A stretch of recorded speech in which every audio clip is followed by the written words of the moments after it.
बीते शनिवार को हुए हिंदू लड़की और मुस्लिम लड़के के बीच विवाद के बाद पुलिस प्रशासन जागा। भले ही जागा, लेकिन देर से जागा, दुरुस्त जागा।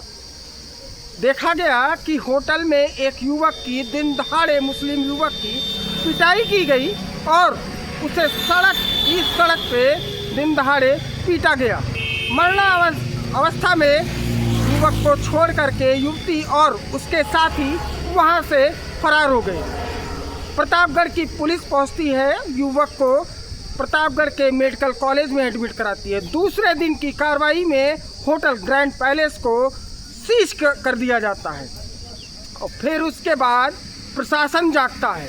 प्रशासन अपनी ओर से प्रतापगढ़ शहर के सारे होटलों का खागा निकालती है, जिसमें 60 से अधिक होटल निकलते हैं और उसके बाद प्रोसीजर शुरू होता है सीजिंग का।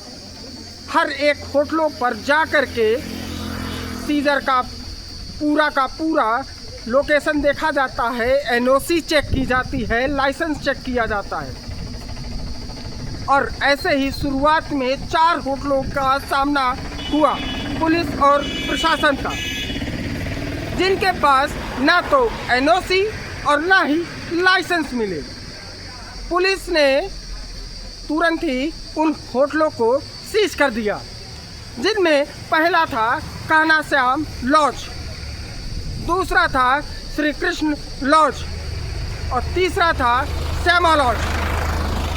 चौथे होटल की कार्रवाई पर पहुंचते ही पुलिस ने सीजिंग की प्रोसीजर शुरू की, तो रसूखदार होने के कारण पुलिस प्रशासन के पास टेलीफोन बजना शुरू हो जाता है।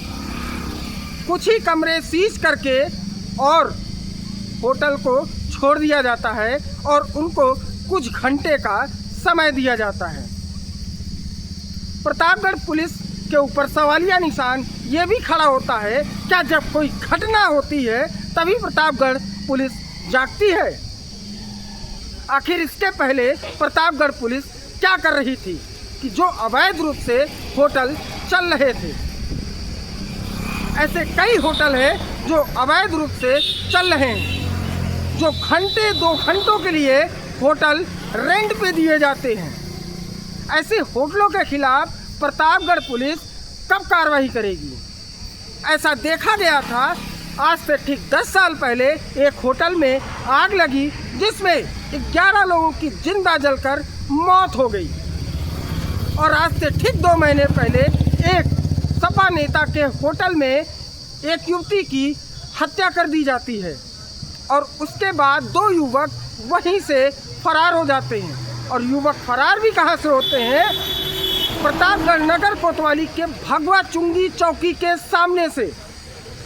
लेकिन पुलिस जहमत तक नहीं उठा सकती, उस होटल पे भी कार्रवाई नहीं की गई। आज थाना कोतवाली नगर क्षेत्र अंतर्गत कुल 3 होटलों को सीज किया जा चुका, चौथे पे कार्रवाई चल रही है। सभी होटलों की चेकिंग की गई और उनके पास पंजीकृत होना नहीं पाया गया। साथ ही साथ अन्य जो उनके मानक पूरे होने चाहिए थे, उनमें अनियमितता पाई गई, उनमें कमी पाई गई।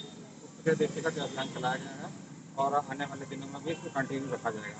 सब क्या क्या कमियां जो है जिन होटलों में छापेमारी की गई उसमें मिली? मुख्य रूप से उनका पंजीकृत न होना और जो अन्य विभागों से एनओसी प्राप्त होनी होती है वो न प्राप्त होना, किसी भी मानक के अनुसार न होना, ये सारी मुख्य कमियाँ थी। इसके अलावा उनकी कमियाँ थी जिनको जांच में पाया गया, उसके बाद कार्रवाई की गई। ये अभियान कब तक चलेगा? आगामी दिनों में अभियान चलेगा शहर क्षेत्र में और अन्य क्षेत्रों में जो भी होटल है सभी को चेक किया जाएगा, उनके बारे में कार्रवाई की जाएगी।